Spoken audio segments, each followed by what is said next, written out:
حتى أهل البدع والأهواء، أهل البدع العقائدية وأهل البدع السياسية.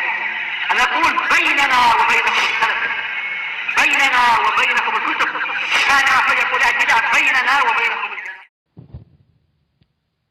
Bismillahirrahmanirrahim.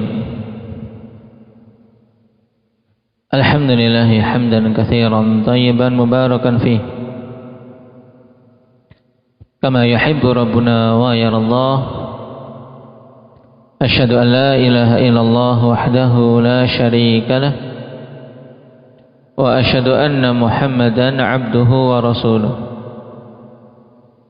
Sallallahu alaihi wa ala alihi wa ashabihi wa man tabi'ahum bi ihsanin ila yaumiddin. Amma ba'd. Pembahasan yang lalu kita selesai terkait dipersyaratkannya satrul aurah sebagai syarat dari syarat-syarat sahnya salat. Dan aurah dilihat dari sisi cakupan yang wajib untuk ditutupi, digolongkan oleh Imam Sa'di rahimahullah ta'ala menjadi berapa golongan Hanafi? 3 apa saja?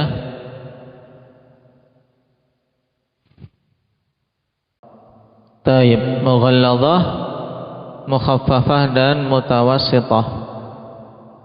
Mughalladhah itu yang bagaimana Talhah? Aurat yang mughalladhah.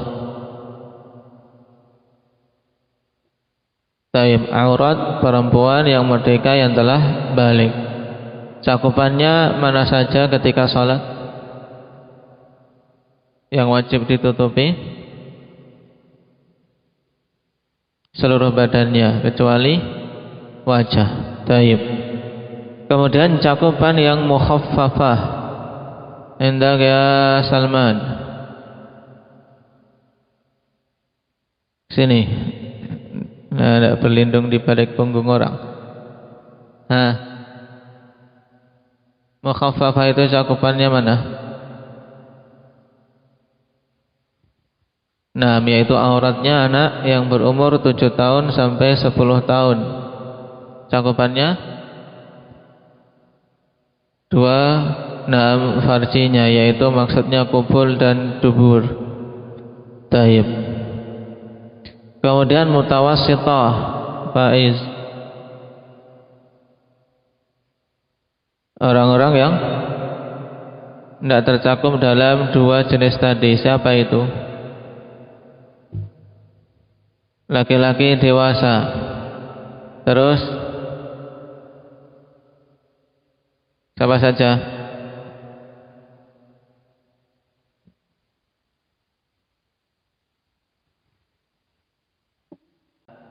Taib. Nah, mencakup ya laki-laki yang sudah balik dan laki-laki yang belum balik pun, yang penting di atas umur 10 tahun. Di atas 10 tahun sampai dewasa itu cakupan aurahnya aurah mutawassithah. Kemudian untuk perempuan yang di atas 10 tahun sampai menjelang balik. Kemudian yang ketiga, budak-budak perempuan. Walaupun sudah balik, kalau dia budak maka cakupan aurahnya aurah mutawassithah. Batasannya dari mana sampai mana, Akmal? Dari besar sampai lutut. Tayyib. Sekarang kita masuk pada syarat berikutnya. Qala al-Imam Sa'di rahimahullah, wa minha istiqbalul qiblah. Wa minha ay min syurutiha, di antara syarat-syarat sahnya salat yaitu istiqbalul qiblah, menghadap kiblat. Wa hadha huwa syaratul khamis, dan ini adalah syarat yang kelima. Faqad dalla ala ishtiratihi min sunnati hadits Abi Hurairah marfu'an. Dan telah menunjukkan tentang dipersyaratkannya menghadap kiblah dari as-sunnah, yaitu hadits Abi Hurairah radhiyallahu anhu secara marfu'. Nabi sallallahu alaihi wasallam mengatakan, "Idza qumta ila sholati fa asbighil wudu, thumma istaqbilil qiblata." Al-hadits. Apabila engkau hendak berdiri menunaikan salat, maka sempurnakanlah wudu. Kemudian menghadaplah kiblah. Thumma istaqbilil qiblah. Hadis akhrajahu al-Bukhari wa Muslim, yang dikenal hadis ini akhwani fillah dengan haditsul musi fi salatih. Syahidnya perintah Nabi sallallahu alaihi wasallam, tsumma istaqbilil qiblah, kemudian menghadaplah ke kiblat. Wa hadits Abi Hurairah radhiyallahu anhu qala Rasulullah sallallahu alaihi wasallam, ma bainal masyriqi wal maghribi qiblah. Apa yang ada antara masyrik dan maghrib, yaitu timur dan barat, adalah kiblah. Ini maksudnya bagi penduduk Madinah. Ketika letak mereka jauh, tidak melihat Ka'bah secara langsung, maka yang penting menghadap ke arahnya.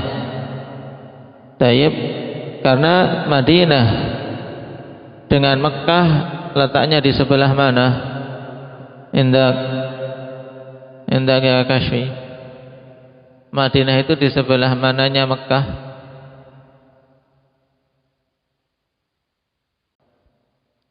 Naam.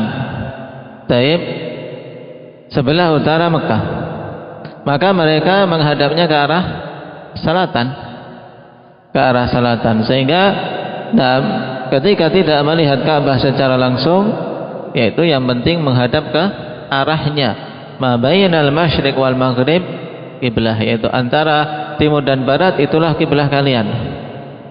Naam. Adapun kita, tentunya kiblah kita adalah ma baina, apa berarti? Indaka Hudzaifah, ma baina selatan dan utara. Baik, ma baina selatan dan utara. Nah, antara selatan dan utara, yang penting mengarah ke arah barat. Taib. Berarti ma bainal janub wasyimal, yaitu antara selatan dan utara itulah kiblah. Taib. Akhrajahu Tirmidzi wa Ibnu Majah wa qala Tirmidzi hasanun sahih. Wa ajma'al ulama ala ishtiratih.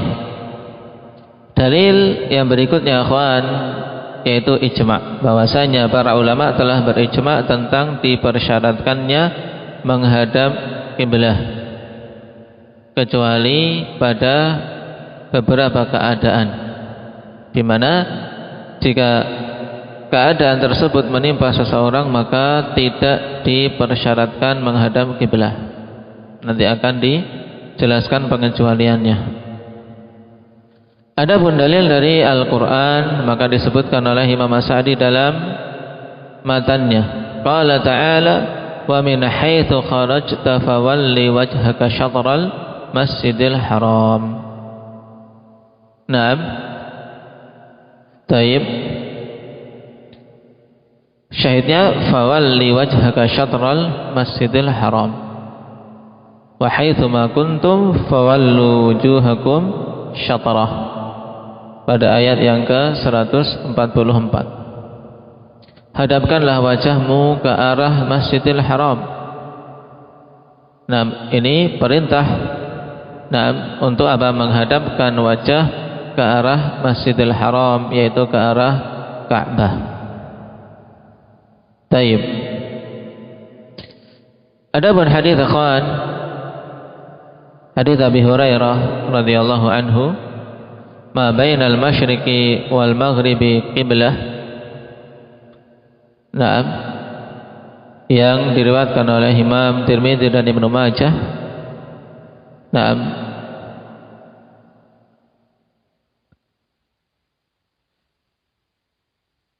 Pada sanadnya ada seorang perawi yang bernama Al-Hasan Ibnu Bakar. Dia seorang yang majhulul hal.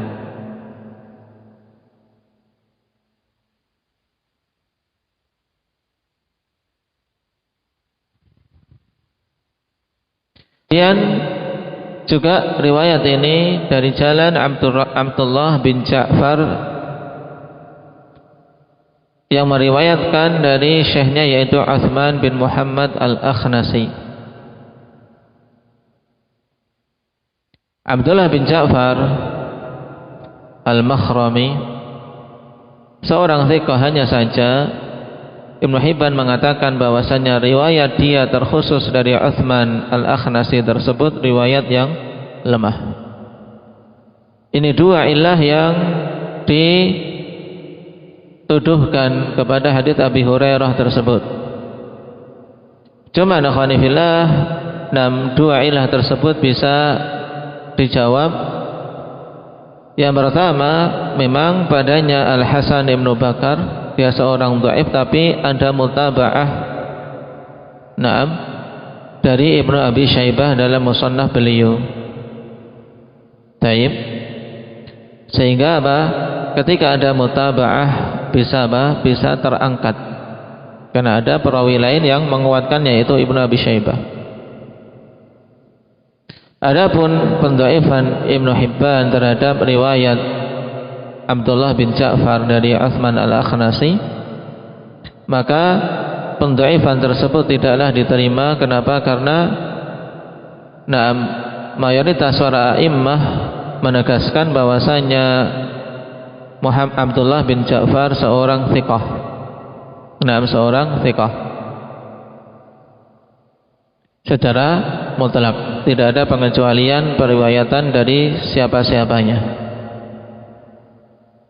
Dan Ibnu Hibban dikenal dalam jarah mutasyaddid, berlebihan, sehingga mengakibatkan jarahnya tidak diterima dalam hal ini, apalagi ada penyelisihan dari para a'immah yang lain. Ditambah lagi akhwan bahwasanya untuk hadis tersebut ada syahid yang mursal, ada penguat yang mursal dari mursal Abu Kilabah, dan juga riwayat yang mauquf yang sahih dari Abdullah bin Umar. Berdasarkan penggabungan riwayat-riwayat tersebut dari mursal juga penggabungan mauquf, dan untuk sanad Abu Hurairah sendiri juga pendhaifannya tidak bisa diterima, maka hadis tingkatannya adalah sahih. Kesimpulan hadis ma bainal masyriqi wal maghrib qiblah, hadis yang sahih. Dan telah menguatkan riwayat tersebut Imam Al-Bukhari rahimahullahu taala, walaupun beliau tidak mengeluarkan dalam sahihnya. Baik. Dan sebagaimana disebutkan dalam kitab kita ikhwan, bahwasanya telah dinukilkan ijma' tentang dipersyaratkannya menghadap kiblah. Di antara yang menukilkan ijma' yaitu Imam Ibnu Hazm, kemudian Imam Ibnu Rushd dan An-Nawawi. Anda bisa tambahkan pada kalimat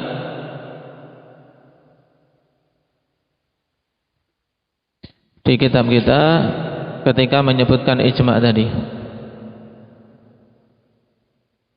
Telah menukilkan ijma' Ibnu Hazm, Ibnu Rushd dan Imam Nawawi rahimahumullahu taala ajma'in.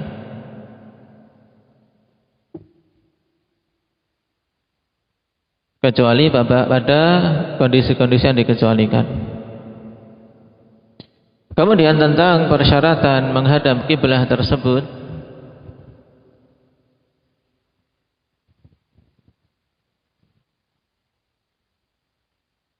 apakah yang dituntut adalah menghadap ke ainul kiblah, yaitu ke zat Ka'bahnya itu ataukah cukup dengan menghadap ke arahnya? Taib, maka dalam permasalahan ini ikhwani fillah butuh perincian.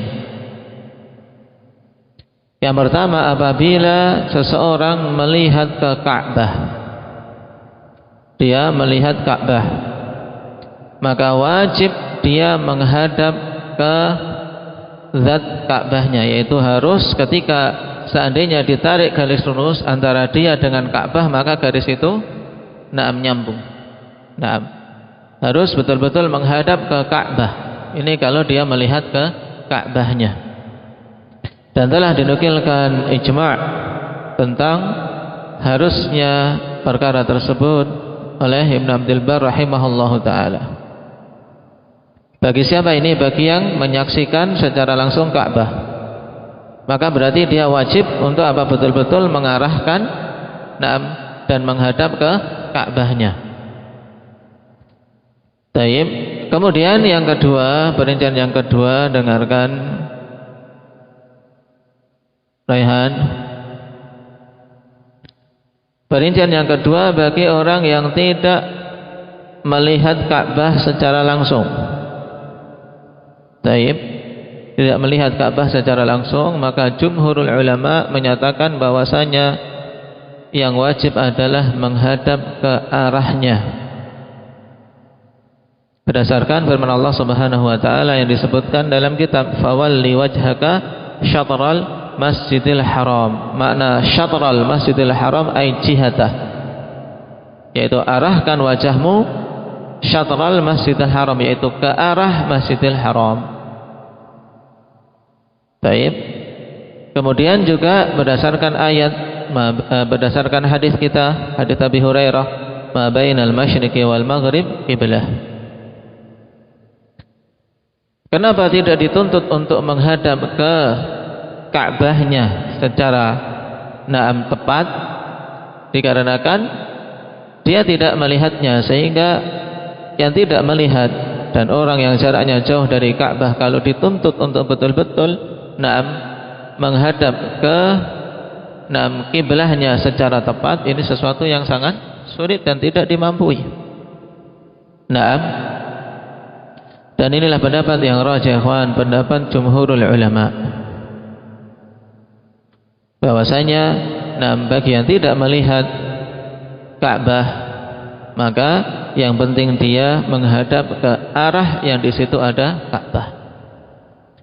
Taib, walaupun seandainya ditarik garis lurus antara dia dengan Ka'bah tersebut, ternyata bisa melenceng misalnya ke kanan atau ke kiri. Karena dengan jauhnya jarak seorang arahnya bergeser beberapa derajat saja, kalau ditarik garis lurus sudah bisa melencengnya jauh sekali, ya tidak. Tapi syariat kita tidak menuntut untuk apa? Untuk bagi yang tidak melihat Ka'bahnya untuk tepat menghadap ke Ka'bah tersebut, karena hal tersebut tentunya tidak memungkinkan.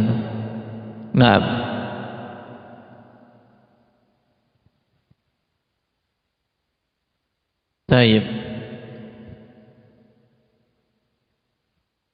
Kemudian Imam As-Sa'di rahimahullahu taala mengatakan, "Wa man fa in ajaza 'an istiqbaliha li maradin aw ghairihi saqab."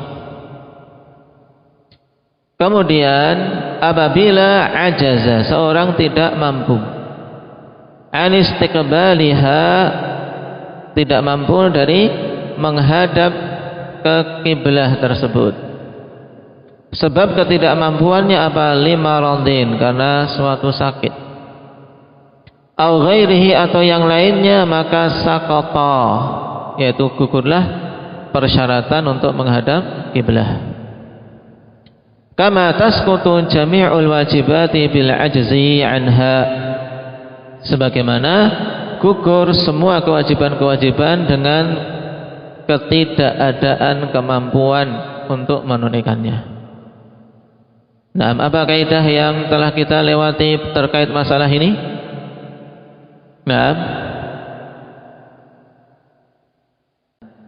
Tayyib, barakallahu fiik. Wa laysa wajiban bil iqtidari wala muharraman apa? Ma'at tirari. Tayyib, syahidnya wa laysa wajiban bil iqtidari. Tidak ada kewajiban yang dibebankan oleh Allah Subhanahu wa taala kepada hamba-hamba ini bersamaan dengan ketidakmampuan. La yukallifullahu nafsan illa wus'aha. Allah Subhanahu wa taala tidaklah membebani suatu jiwa kecuali yang dimampuinya. Juga ayat yang disebutkan di sini qala ta'ala fattaqullaha mastata'tum.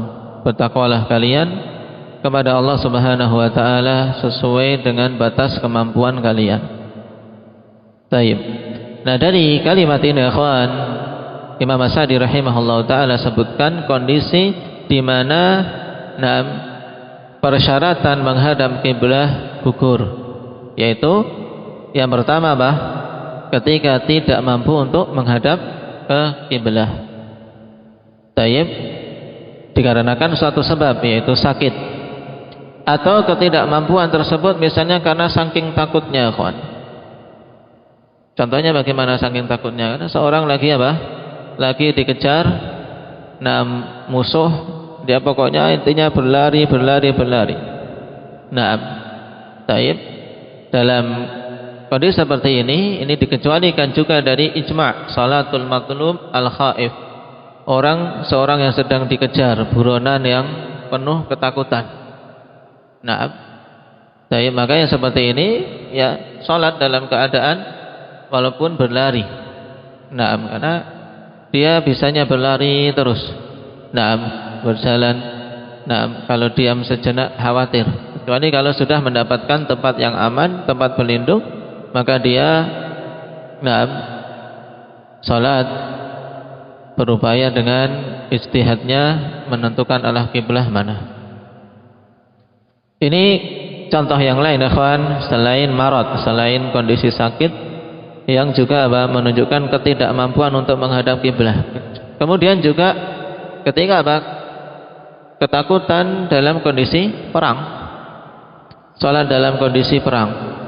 Taib, ketika berkecamuknya perang. Nah, waktu salat sudah habis misalnya, atau hampir habis.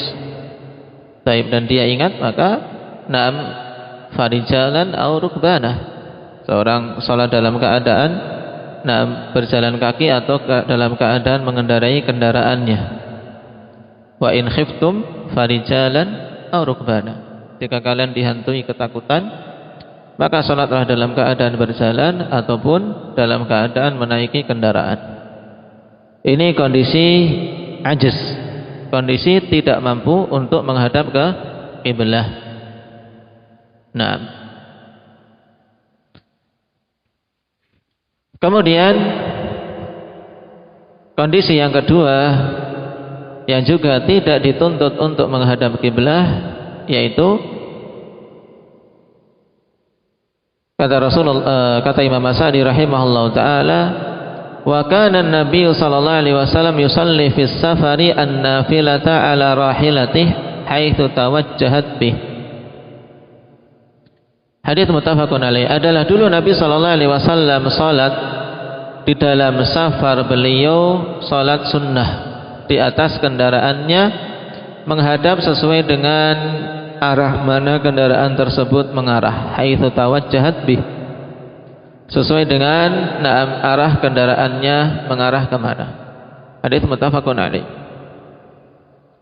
Taib, man sahabiyyu yusalli kana Nabi sallallahu alaihi wasallam yusalli fi safar. Naam, haitsu tawajjahat bih. Hadits muttafaqun alaih dari siapa?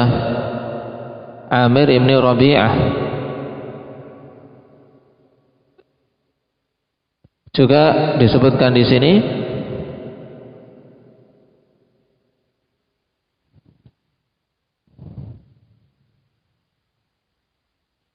riwayat yang setelahnya, wa fi lafdhin ghaira annahu la yusalli 'alaiha al-maktubah, hanya saja Nabi sallallahu alaihi wasallam tidak salat di atasnya untuk menunaikan salat yang wajib, berarti salat tersebut salat sunnah. Ini lafaz riwayat hadis Abdullah bin Umar muttafaqun alaih. Taib. Adapun riwayat Amir bin Rabi'ah lafaznya raaitu Rasulullah sallallahu alaihi wasallam yusalli ala rahilatihi haitsu tawajjahat bih. Dalam riwayat Bukhari ada tambahan yumi'u bi ra'sihi wa lam yakun yasna'uhu fil maktubah. Beliau mengisyaratkan dengan kepalanya dan tidaklah beliau lakukan hal tersebut dalam salat wajib. Menunjukkan yang diperbolehkan untuk seorang salat di atas kendaraan ya akhwan, mengarah kemanapun kendaraan tersebut, tidak dituntut untuk dia menghadap kiblah adalah ketika salat sunnah dan dalam kondisi safar dan di atas kendaraan yang berjalan. Ini kriterianya. Adapun kalau salat wajib maka tidak boleh. Adapun ketika kendaraannya berhenti maka juga apa? Dia dituntut menghadap ke kiblah. Paham? Taib. Jadi ini dua kondisi yang dikecualikan dari ijma' dipersyaratkannya menghadap kiblah untuk salat. Yang pertama kondisi ajiz. Taib, kondisi ajiz. Yang kedua kondisi di saat safar di atas kendaraan yang berjalan dan salat yang ditunaikan adalah salat sunnah. Taib, kita baca ta'liq. Pada nomor 2 perhatikan untuk ta'liq tentang permasalahan gugurnya kewajiban atau dipersyaratkannya menghadap kiblah bagi orang yang sakit atau semisalnya. Ay yasqutu syartu istiqbalil qiblah bil ajzi. Maksudnya yaitu gugur persyaratan menghadap kiblah dengan sebab ketidakmampuan. Kal marid alladzi fi makanin muwajjahin ila ghairil qiblah. Seperti seorang yang sakit yang berada di tempat yang terarah kepada selain kiblah. Nah, misalnya seorang berada di rumah sakit, nasallallahu alafiyah. Nah, bangku-bangku atau pembaringan sudah diatur. Dia tidak bisa untuk mengubahnya. Nah, dan dia tidak bisa mengarah ke kiblah, maka wa ya'jizu an istiqbaliha, dan tidak mampu untuk menghadap ke kiblah, maka dia salat sesuai dengan keadaannya. Tapi ketika masih mampu untuk menghadap ke kiblah, maka diupayakan menghadap ke kiblah dengan urut-urutan sebagaimana dalam hadis Imran bin Husain. Naam, shalli qa'iman fa illam tastati' fa qa'idan fa illam tastati' fa 'ala jambin. Salatlah dalam keadaan berdiri. Jika tidak mampu, salat dalam keadaan duduk. Ini tentunya mudah menghadap ke kiblah seperti itu. Dan jika tidak mampu, salatlah dalam keadaan 'ala jambin. 'Ala jambin itu berbaring miring. Jadi pilihan ketiga adalah salatnya berbaring miring, bukan salat dalam keadaan terlentang. Itu pilihan ketiga. Sehingga ketika seorang masih mampu untuk salat berbaring miring, maka ini yang dipilih. Makanya diupayakan para penjaga orang yang sakit mengetahui hukum ini dan berbaring miring, sehingga dimiringkan yang sakit ini untuk menghadap ke kiblah. Kenapa berbaring miring dikedepankan? Karena dengan berbaring miring semua tubuhnya akan menghadap ke kiblah jadinya ketika dihadapkan ke arah barat misalnya. Dan berbaring miring ini tidak dipersyaratkan apakah miring kanan atau miring kiri. Yang penting mana yang mudah bagi si sakit. Nah, mana yang mudah bagi si sakit. Taib. Karena dengan berbaring miring ke arah kiblah, semua jasadnya menghadap ke kiblah, wajah kemudian tubuh. Namun apabila tidak memungkinkan hal tersebut, maka yang penting dia berupaya menghadapkan wajahnya ke kiblah dengan telentang, dengan dinaikkan sedikit bagian kepala. Taib. Kalau mungkin duduk, maka itu khair, berarti dia bisa duduk sehingga wajah dan tubuhnya menghadap ke kiblah. Tapi jika tidak memungkinkan untuk duduk tidak memungkinkan berbaring miring, maka telentang ya sesuai dengan apa yang dia mampu, karena dalam kondisi itu sulit untuk menghadap ke kiblah. Fattakullah mastata'tum, itu dalam kondisi seorang berarti ajiz, tidak mampu. Wa kadzal marbut ila ghairil kiblah, demikian pula seorang yang al marbut. Marbut apa? Yang terikat. Seorang yang terikat menghadap ke selain kiblah, disandarakah atau dihukum? Naam, wala'iyadzubillah. Wa inda ishtidadil harb, dan juga ketika berkecamuknya perang yang parah, kahalil karri wal farri awil hurub, seperti kondisi kar. Al-kar yaitu kondisi menyerang, atau kondisi al-far yaitu kondisi mundur. Karena perang itu antara apa? Menyerang, maju, merangsek ke arah musuh, ataukah apa? Mundur. Awil hurub, atau kondisi melarikan diri untuk mencari keselamatan. Fahaula'i yasqutu anhum syartul istiqbal, maka mereka itu gugur dari mereka syarat untuk menghadap kiblah. Wa tasihhu salatuhum li'ajzihim, dan sah salat mereka dikarenakan ketidakmampuan mereka untuk menghadap kiblah. Taib, dan ini juga mansus dalam ayat wa in khiftum farijalan aw rukbana.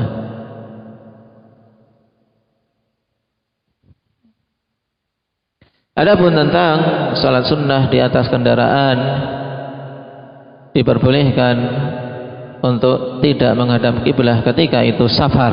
Syaratnya di 3. Salatnya sunnah di atas kendaraan, kemudian apa? Dalam kondisi safar. Berarti kalau kondisi mukim tidak boleh. Hanya sekedar sini sampai ke kota, kemudian mau salat di atas kendaraannya tidak boleh. Tapi harus pada posisi safar, sudah mencapai tingkatan safar. Taib. Berdasarkan hadis yang disebutkan di sini. Naam, akhrajahu al-Bukhari wa Muslim wa lafdhu lahu min hadits Ibnu Umar radhiyallahu anhuma. Wa hadzal hadits dalilun ala istithna'i salatin nafilati fi safar min syartil istiqbal. Dan hadis ini merupakan dalil dikecualikannya salat sunnah pada saat safar dari dipersyaratkannya menghadap kiblah. Ketika dia salatnya di atas kendaraan. Adapun salat sunnah di saat safar tapi di atas bumi, dipersyaratkan menghadap kiblah tidak, jangan ya? Nah, tetap dipersyaratkan. Karena unsur yang harus terpenuhi itu 3. Salatnya sunnah, kemudian kondisinya safar, dan dia lakukan di atas kendaraan. Taib, kendaraannya tersebut pun dalam keadaan berjalan. Kalau berhenti ya dia turun sepantasnya, atau diarahkan kendaraannya itu ke arah kiblah. Taib. Ini beberapa masail seputar dipersyaratkannya menghadap kiblah. Kemudian akhwani fillah, di antara permasalahan yang butuh diilmui tentang istiqbalul kiblah, yaitu apabila seseorang salat setelah berupaya mengetahui arah kiblah, tapi kemudian setelah itu selesai salatnya diberitahu tadi kamu salatnya tidak benar arahnya, atau setelah selesai salat tiba-tiba lihat matahari, salah tadi matahari tertutup mendung misalnya, dia sudah mencari-cari berupaya sebisa mungkin mengetahui arah kiblah, ternyata sudah salat, setelah itu diketahui salah menghadapnya. Maka bagaimana hukum salatnya? Tayyib, terjadi khilaf di kalangan para fuqaha. Ada yang mengatakan salatnya sah, tidak wajib untuk mengulangi. Ada yang menyatakan wajib untuk mengulangi dikarenakan istiqbalul kiblah syarat. Tayyib, dan dia lakukan dalam keadaan tidak memenuhi syarat, berarti salatnya tidak sah. Kemudian ada yang mengatakan kewajiban untuk mengulangi kalau waktunya masih ada. Adapun ketika waktunya sudah habis tidak wajib mengulangi. Tapi mana yang rajih dari pendapat-pendapat tersebut? Jumhurul ulama ikhwan mengatakan tidaklah wajib untuk mengulanginya karena dia sudah menunaikannya saat itu sesuai dengan kemampuan dan sesuai dengan apa yang diperintahkan. Nah, sehingga salatnya saat itu sah. Taib, mereka berdalil dengan hadis Amir bin Rabi'ah, demikian pula hadis Jabir Ibnu Abdullah radhiyallahu anhuma. Rasul sallallahu alaihi wasallam ketika bersama dengan para sahabat dikatakan oleh Amir bin Rabi'ah, kunna ma'an Nabi sallallahu alaihi wasallam fi lailatin mudlimah fa ashkalat alaina al-qiblah. Nah, fa sallaina falamma tala'atis syams idza nahnu sallaina ila ghairil qiblah. Dulu kami bersama Nabi sallallahu alaihi wasallam pada suatu malam yang gelap. Kemudian rancu atas kami arah kiblah mana? Kami pun salat. Terus kemudian ternyata matahari terbit. Dan kami ketahui bahwasanya tadi kami salat tidak menghadap ke kiblah. Maka turunlah ayat fa aina ma tuwallu fa thamma wajhullah. Cuman riwayat ikhwan, riwayat yang lemah tidak bisa dijadikan landasan. Karena derajatnya dhaifun jiddan. Taib. Adapun hadis Jabir bin Abdullah yang diisyaratkan oleh jumhurul ulama juga padanya kelemahan. Tapi yang menjadi patokan utama bagi jumhur adalah keumuman ayat fattaqullaha mastata'tum, karena mereka telah memenuhi apa yang diperintahkan saat itu dan kewajiban telah terselesaikan, maka apa yang menuntut mereka untuk mengulanginya? Taib, karena dia sudah bersungguh-sungguh dan saat itu dia menunaikan apa yang telah diperintahkan. Dan merajihkan tentang tidak dituntutnya mengulangi Syekhul Islam Ibnu Taimiyah rahimahullahu taala.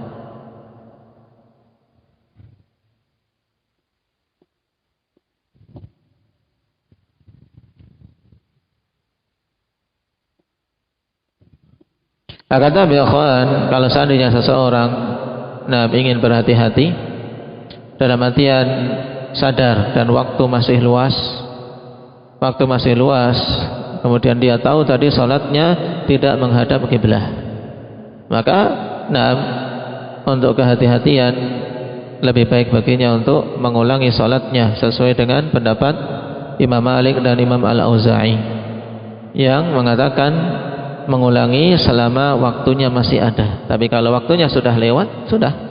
Dia telah menunaikan kewajiban tersebut sesuai dengan kondisi yang diperintahkan dan sesuai dengan kemampuannya.